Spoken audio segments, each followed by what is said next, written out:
Senhor: vejam, envio o meu mensageiro que preparará o caminho diante de mim. Então, de repente, o Senhor a quem vocês buscam virá a seu templo. O mensageiro da aliança, por quem vocês anseiam, certamente virá, diz o Senhor dos Exércitos. Mas quem poderá suportar quando ele vier? Quem permanecerá em pé em sua presença quando ele aparecer? Pois ele será como fogo ardente que refina o metal, como sabão forte que branqueia as roupas. Ele se sentará como refinador de prata e queimará toda a impureza. Purificará os levitas e os refinará como ouro e prata, para que voltem a oferecer sacrifícios aceitáveis ao Senhor. Então o Senhor se agradará novamente das ofertas do povo de Judá e do povo de Jerusalém como no passado. Versículo 5: naquele dia eu julgarei vocês, não demorarei para testemunhar contra todos os feiticeiros, adúlteros e mentirosos. Falarei contra aqueles que roubam o salário de seus empregados, que oprimem as viúvas e os empregados, e os órfãos, ou que privam os estrangeiros de seus direitos, pois essas pessoas não me temem, diz o Senhor dos Exércitos. Versículo 6: eu sou o Senhor e não mudo. Eu sou o Senhor e não mudo. Por isso vocês, descendentes de Jacó, ainda não foram destruídos. Desde os dias de seus antepassados, vocês se afastaram de meus decretos e não os seguiram. Agora, voltem-se para mim e eu me voltarei para vocês, diz o Senhor dos Exércitos. Mas vocês perguntam: de que maneira voltaremos? Acaso alguém pode roubar a Deus? Mas vocês têm me roubado. Perguntam: em que te roubamos? Vocês me roubaram nos dízimos e nas ofertas. Estão sob maldição, pois a nação inteira tem me roubado. Versículo 10: tragam todos os seus dízimos aos depósitos do templo, para que haja provisão em minha casa. Se o fizerem, diz o Senhor dos Exércitos, abrirei as janelas do céu para vocês, derramarei tantas bênçãos que não haverá espaço para guardá-las. Sim, ponham-me à prova. Suas colheitas serão fartas, pois as protegerei das pragas. Suas uvas não cairão das videiras antes de amadurecerem, diz o Senhor dos Exércitos. Então todas as nações os chamarão de abençoados, pois sua terra será cheia de alegria, diz o Senhor dos Exércitos. Vocês falaram coisas terríveis contra mim, diz o Senhor. Mas vocês perguntam: o que falamos contra ti? Vocês disseram: de que adianta servir a Deus? Que vantagem temos em obedecer suas ordens ou chorar por nossos pecados diante do Senhor dos Exércitos? De agora em diante, chamaremos de abençoados os arrogantes, pois os que praticam maldades enriquecem, e os que provocam a ira de Deus, nenhum mal sofrem. Versículo 16: então aqueles que temiam o Senhor, onde estão aqui os que temem o Senhor? A Bíblia diz: então aqueles que temiam o Senhor falaram uns com os outros, e o Senhor ouviu o que disseram. Na presença dele foi escrito um livro memorial para registrar os nomes dos que temiam e que sempre honravam seu nome. Eles serão meu povo. Eles serão meu povo, diz o Senhor dos Exércitos. No dia em que eu agir, eles serão o meu tesouro especial. Terei compaixão deles, como o pai tem compaixão de seu filho obediente. Então vocês verão outra vez a diferença entre o justo e o mal, entre o que serve a Deus e o que não serve. Glória a Deus. o que estamos oferecendo a Deus? Será que você já parou para pensar nisso? O que nós estamos oferecendo a Deus? A gente vem aos cultos, a gente participa do momento de louvor, de adoração, que é o momento em que utilizamos aqui a música para adorar a Deus. Nós participamos das orações, nós participamos aqui do momento da ministração da palavra de Deus. Participamos, pelo menos temos a oportunidade de participar da escola bíblica. Nós temos 24 horas do nosso dia que a gente faz o que a gente quer. E a pergunta é justamente o título dessa mensagem: o que estamos oferecendo a Deus? Malaquias é um dos que formam o grupo aí dos chamados profetas menores. Ele descreve a situação, em todo o livro de Malaquias, ele descreve a situação atual do povo judeu aí no período pós-exílico. E analisando aí a vida de Malaquias, a gente vê que ele era um profeta sacerdotal. Ele ministrava no templo. Malaquias era um homem reto, um homem íntegro, um homem de intensa devoção a Deus. E aqui em seu livro nós vemos Malaquias, ele prega contra a idolatria, ele prega contra a adoração mecânica, contra a adoração hipócrita, prega contra o adultério e também contra o roubo a Deus, que é o que a gente mais conhece aqui no livro de Malaquias. E em seu livro Malaquias ele repreende o povo. Ele repreende o povo por sua negligência para com o verdadeiro culto a Deus. O que aquele povo estava oferecendo a Deus? Lendo aqui o livro de Malaquias, parece que a gente está lendo a história dos dias de hoje. É verdade ou não é? O que aquele povo estava oferecendo a Deus? E ele vem e apresenta àquele povo a diferença entre o justo e o ímpio. Ele apresenta àquele povo a diferença entre o que serve a Deus e o que não serve a Deus. E quando a gente vai estudar a Bíblia, a palavra de Deus, quem gosta de estudar a Bíblia Sagrada, diga amém. Glória a Deus. E na Bíblia toda nós vemos Deus fazendo esse convite ao homem: vinde a mim, vós que estáis cansados, oprimidos, e eu vos aliviarei. Vinde a mim e eu vos farei pescadores de homens. Nós vemos isso na Bíblia. Pedi, pedi, e dar-se-vos-á. Buscar-me-eis, e me achareis, quando me buscardes de todo o vosso coração. Vimos há pouco aqui o texto: tornai-vos para mim, e eu me tornarei para vós.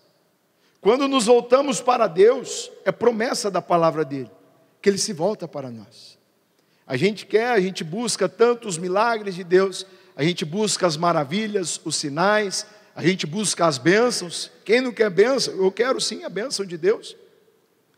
Mas como eu falei na semana passada, às vezes a gente busca tanto a bênção que a gente se esquece de buscar a Deus, o Senhor da bênção, aquele que quer ter um relacionamento conosco. A história é sempre a mesma: Deus nos procurando, Deus querendo se relacionar com o homem, com a mulher, e muitos fugindo de Deus. Mas a pergunta que eu faço, a pergunta é o título dessa mensagem: o que estamos oferecendo a Deus? A Bíblia diz lá em Gênesis que no princípio Deus criou os céus, criou a terra. Quem criou? Quem criou os céus e a terra? Deus. A Bíblia diz lá em Gênesis ainda que Deus formou ao homem do pó da terra. E Deus soprou em suas narinas o fôlego de vida. Diga glória a Deus por isso. E só assim o homem se fez alma vivente. Então o que nós somos hoje? Respire fundo. O ar está fresquinho, o ar-condicionado aqui está funcionando bem. Amém? E se estamos aqui hoje, é graças a Deus. O que nós temos em nossa vida, o que Deus tem nos permitido viver, é graças a Deus. É graças ao Senhor. Deus nos criou, Deus nos formou a sua imagem e a sua semelhança, para que tivéssemos um relacionamento com Ele. Um relacionamento de amor, de intimidade. A nossa origem é Deus. O nosso corpo é do pó da terra. veio do pó da terra que Deus fez. Nós nos tornamos alma vivente através do sopro de Deus nas nossas vidas. O próprio Deus soprou em nossas narinas. Deus nos criou, Deus se voltou para nós, Deus nos dá a vida, Deus nos dá dons, Deus nos dá talentos, Deus nos dá capacidade para a gente produzir, Deus nos dá capacidade para a gente trabalhar, Deus nos dá inteligência, Deus nos dá condições para estarmos em pé, Deus nos dá tudo aquilo que nós precisamos para viver. Deus dá ao homem tudo aquilo que ele precisa. E lá no jardim, onde tudo foi criado ali, lá no jardim do Éden, nós vemos o homem se voltando para Deus num relacionamento de harmonia, num relacionamento de intimidade, o homem, a mulher, até que então o homem, o ser humano rompe essa intimidade que ele tinha com Deus, essa ligação, esse elo que ele tinha com Deus através do pecado. Diga misericórdia. O pecado, o que é o pecado? O pecado é tudo aquilo que nos afasta de Deus. Se algo tem te afastado de Deus, isso nós chamamos de pecado. E foi isso que aconteceu lá no jardim do Éden, o primeiro pecado do ser humano.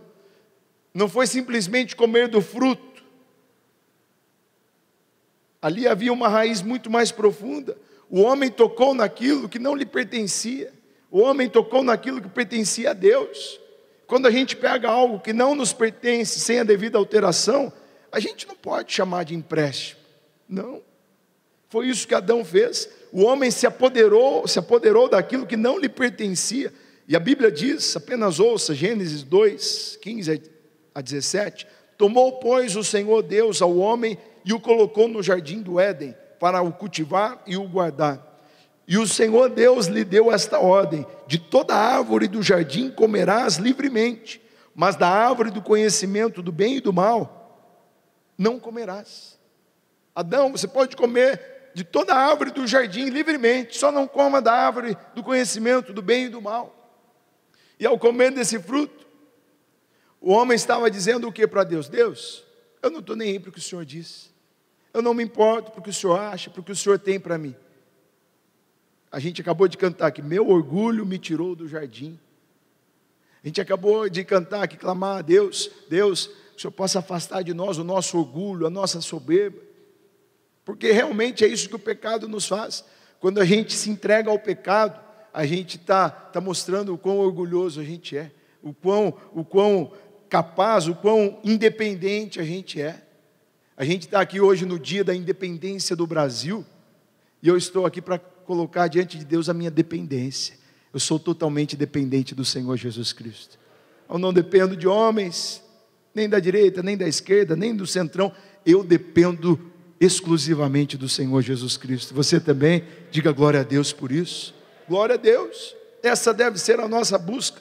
Buscar ao Senhor enquanto se pode achar. Eu creio no poder de Deus. Mas voltando aqui, o homem, com o pecado, o homem quebra o relacionamento que ele tinha com Deus. Ele pegou aquilo que não lhe pertencia, algo que pertencia a Deus. E a Bíblia diz que o homem começou a fugir. O homem, ele se viu nu diante de Deus, ficou com vergonha de Deus. É tudo isso que o pecado faz. Todas as vezes que a gente se entrega ao pecado, a gente vem aquela sensação, aquele sentimento de misericórdia. O que eu fiz? O que eu fiz contra Deus? O que eu fiz? Meu Deus, é tudo consequência do pecado. A Bíblia diz que o salário do pecado é a morte, mas o dom gratuito de Deus é a vida e vida eterna. Glória a Deus por isso. Então Deus começa com essa eterna procura. Adão, onde estás? Tornai-vos, é o que a gente vê na Bíblia, tornai-vos para mim e eu me tornarei para vós. Deus nos criou, mas a gente abandonou a Deus. A gente virou as costas para Deus. E agora, cabe a nós nos voltarmos para Deus com humildade, pedindo perdão, nos curvarmos diante de Deus, conforme o texto que a gente abriu aqui o culto. Se o meu povo, onde está o povo de Deus, que se chama pelo meu nome, se humilhar e orar, e buscar a minha face, e se converter dos seus maus caminhos, então eu ouvirei dos céus, sararei os seus pecados, perdoarei os seus pecados, sararei a sua terra. Deus é poderoso, é rico em misericórdia, em bondade, para nos perdoar. Deus está à nossa procura. Ele espera de nós algo. Ele espera que venhamos a dobrar os nossos joelhos e que possamos buscar aquele que é digno do nosso louvor e da nossa adoração, aquele que é o nosso Senhor. Ele é o nosso Senhor, Jesus Cristo. Ele pagou o preço do nosso pecado, Ele nos comprou com o seu sangue vertido na cruz, portanto é Ele que eu sirvo, quem eu sirvo, o nome dele é Jesus Cristo, e Ele está à nossa procura, Ele espera algo de nós, e a pergunta que eu faço é essa: o que nós estamos oferecendo a Deus? Como está o nosso relacionamento com aquele que nos fez, com aquele que criou todas as coisas? É justamente isso que o profeta Malaquias vem e adverte aquele povo. Como anda o nosso relacionamento com Deus? O dízimo, a gente sabe que o dízimo é do Senhor.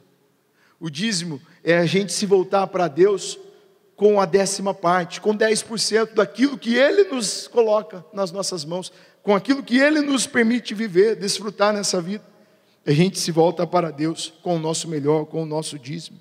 E quando nós entregamos o nosso dízimo no altar de Deus, na verdade nós estamos dizendo, através dessa atitude: Senhor, eu sou totalmente dependente de Ti. Senhor, eu reconheço que tudo aquilo que eu produzo, tudo aquilo que eu realizo, tudo aquilo que eu faço, é graças ao Senhor Jesus Cristo. É o Senhor quem me dá forças. É um texto aqui de Deuteronômio, Deuteronômio 8 diz que é o Senhor quem nos dá forças. Aquilo que você faz porque Deus te dá forças para isso.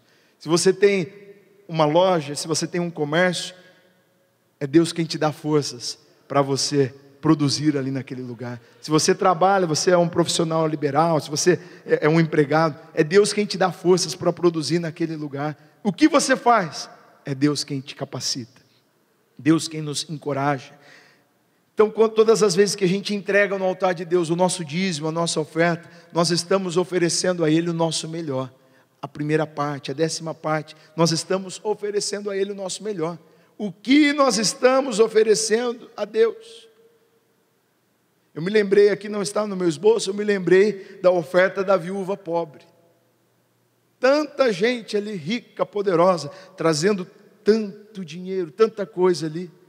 E o que chamou a atenção de Deus foi aquela viúva, com 2 moedas.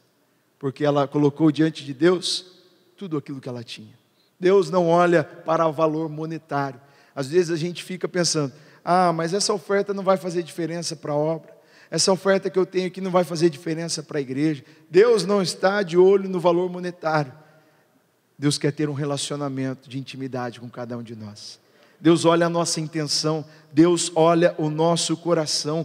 O que nós estamos oferecendo a Deus, nós precisamos reconhecer sim que é Ele quem nos capacita, Ele é quem nos dá forças. Deus merece o nosso melhor e não a nossa sobra.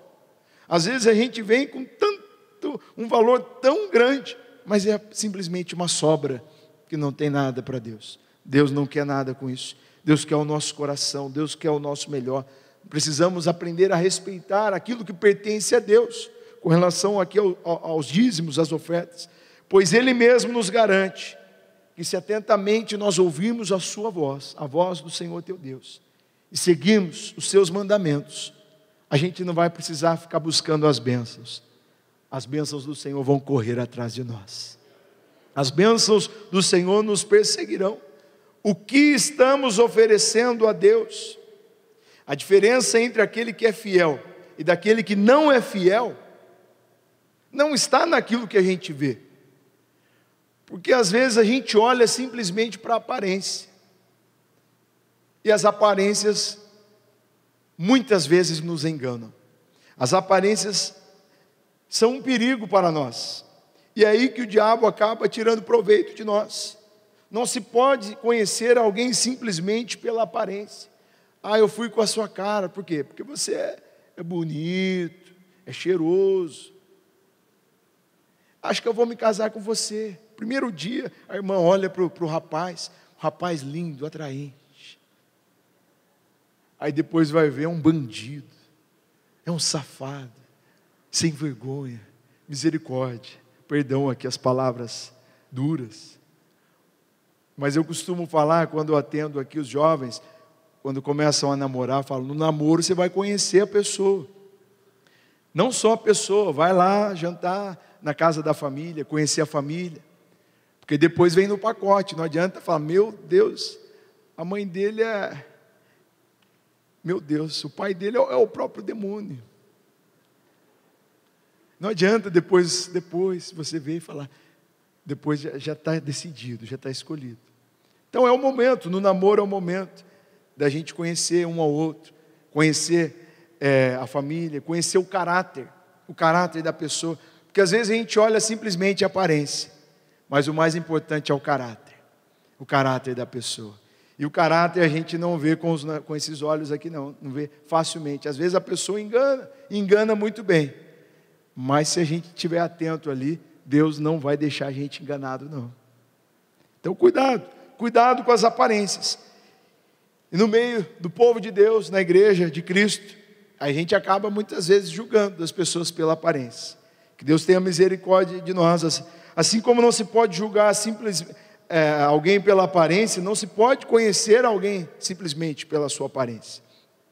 Quando a gente vai à palavra de Deus, a gente vê que tem o joio lá e o trigo, né? O joio é uma planta parecida com o trigo. É trigo?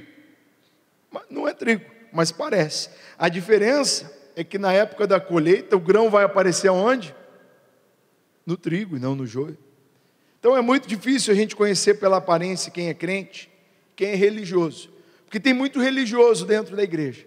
Tem muita gente que veste aquela roupa de santo e fala, faz até estou sentindo aqui a presença, Deus maravilhoso. Tem muito religioso. O religioso, ele está nos lugares onde o cristão costuma frequentar. Ele canta os mesmos hinos que o crente costuma cantar. A oração do religioso é uma oração, às vezes até mais bonita. Ele chega diante de todos, faz aquela oração e começa a chorar que não sai uma lágrima. Você já fica assim, meu Deus, religioso. Nos cultos, às vezes até chora o religioso, se alegra, sai pulando, diz sentir a presença de Deus. Mas a diferença é que na hora da colheita, o grão vai aparecer, é no trigo e não é no joio. É no trigo, não é no joio. Ou seja, enquanto o religioso, ele vive apenas uma aparência, ele quer mostrar que ele tem intimidade com Deus, ele quer mostrar que ele pode. O crente verdadeiro, o cristão verdadeiro, ele cumpre aquilo que a palavra de Deus ordena. O cristão verdadeiro, ele apresenta frutos ao seu Senhor. Quantos aqui querem apresentar frutos a Deus? Quantos aqui querem apresentar? Pois é. Nós somos conhecidos não por aquilo que as pessoas veem em nós. Nós somos conhecidos pelos frutos que nós produzimos. Que fruto nós temos produzido? O que nós estamos oferecendo a Deus? Nós vimos aí na leitura bíblica, os ímpios aparentemente são felizes, aparentemente são prósperos, vivem de aparências, mas são pessoas que sofrem muito. Aqueles que são fiéis a Deus podem até passar por lutas, por provações, por desafios, mas sempre sairão vitoriosos, pois Deus os abençoa, Deus os capacita. Você pode não ter tanta capacidade de realização, mas o importante é a unção de Deus presente na sua vida, é a presença de Deus na sua vida, Deus te capacitando para toda boa obra. Portanto, não se prenda às aparências, porque Deus não está de olho nas aparências, Deus vê o nosso coração. Deus está vendo aqui o nosso coração, Deus vê a nossa fidelidade a Ele, o que nós estamos oferecendo a Deus. Deus vê os nossos frutos. A Bíblia diz, pelos frutos os conhecereis. É na hora da colheita que nós sabemos quem é quem. Vemos a diferença entre quem serve e quem não serve a Deus, entre o justo e o ímpio. Quem aqui já trabalhou na lavoura? Quem aqui já trabalhou no campo? Olha, algumas pessoas trabalharam. Eu não trabalhei na lavoura, mas eu já fui passear lá na lavoura, no campo, né? E já acompanhei alguns familiares. Tenho uma tia que mora no sítio, e quando eu era pequeno, meu pai queria se aposentar e mudar para o sítio também, né? meu pai está ali. Quando ele ficava meio nervoso, precisava de umas férias, só para irritar a gente, ele falava: eu vou mudar para o meio do mato, vou mudar lá para o Mato Grosso. Só para irritar a gente falava: não, eu não quero deixar Campinas, eu não quero deixar a igreja, não. Mas agora ele já está aposentado, está ali, está tranquilo, ali, está bem confortável ali na poltrona. Ali está meu pai, para quem não conhece, minha mãe também ali, Deus abençoe. Meu pai trabalhou no campo, eu lembro. Quando ele foi se aposentar, a gente foi lá para o interior, para Fernandópolis. Quem conhece Fernandópolis? Agora foi fácil. Agora, quem conhece São João das Duas Pontes? Conhece, Edu? É a cidade do meu pai ali. Pois é. Quando ele foi se aposentar, a gente foi lá, reunia o pessoal da época dele para comprovar o tempo ali de trabalho na lavoura. Mas voltando aqui, a colheita é a hora mais esperada na vida de um trabalhador do campo. É verdade ou não é?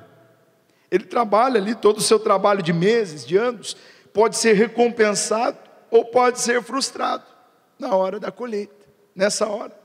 Na hora da colheita, o verdadeiro resultado do plantio, ele é revelado. E se a gente for na palavra de Deus, a gente vai ver o seguinte: se você plantou com a bênção de Deus, oferecendo o seu melhor para Deus, a Bíblia nos garante que as janelas do céu se abrirão, e você vai desfrutar das bênçãos do Senhor. Se você plantou sem reconhecer que tudo pertence a Deus, não adianta depois reclamar dos gafanhotos que vieram e destruíram aquela plantação. Por quê? Deus não tem nada com isso. Eu escolho ser fiel a Deus. Eu escolho plantar com a bênção de Deus. A Bíblia diz que aquilo que a gente planta é o que a gente vai colher. Olha só, Gálatas, apenas ouça, Gálatas 6, versos 7 e 8. A Bíblia diz o seguinte: não se deixem enganar, porque às vezes a gente se deixa enganar. Ninguém pode zombar de Deus. A pessoa sempre colherá aquilo que semear. Às vezes a gente quer colher tanta coisa boa, mas o que a gente tem plantado? O que a gente tem plantado? Na vida, a Bíblia nos garante, é plantar para a gente colher. Olha só o versículo 8, ouça o que a Bíblia diz: quem vive apenas para satisfazer sua natureza humana, colherá dessa natureza ruína e morte. Mas quem vive para agradar o Espírito, colherá do Espírito a vida eterna. Glória a Deus por isso. Eu já fiz minha escolha. Eu escolho colher a vida eterna. Colher é fácil, a gente escolheu o que a gente quer colher. Mas o que a gente tem plantado? O que estamos oferecendo a Deus hoje? Deus ouve aqueles que são fiéis a Ele. Deus ouve aqueles que o temem. E a Bíblia diz, conforme vimos aqui no texto, que há um memorial escrito para os que se voltam para Deus, para os que oferecem a Deus o seu melhor. Naquele dia que já está preparado, os justos serão poupados e serão o meu tesouro especial, diz o Senhor. Então, nesse dia que está próximo, veremos novamente a diferença entre o que serve a Deus e aquele que vive apenas de aparências. Eu não quero viver apenas de aparências, não. Quando eu estiver aqui no meu momento de louvor a Deus, que eu não venha mostrar apenas para os irmãos, mas que eu possa realmente me entregar a Deus, me entregar totalmente. O que estamos oferecendo a Deus? Deus não está de olho na beleza daquilo que nós oferecemos. Deus está de olho na nossa intenção. Deus está de olho no nosso coração. Deus não olha a aparência, Deus vê o coração. A hora da colheita está próxima. A Bíblia diz o seguinte: entrega o teu caminho ao Senhor. Entrega o teu caminho a quem? Entrega o teu caminho ao prefeito Dário, é isso? Entrega o teu caminho ao prefeito fulano. Entrega o teu caminho ao Senhor. Confia nele. Confia em quem? No Senhor. E o mais, Ele fará. Ele quem?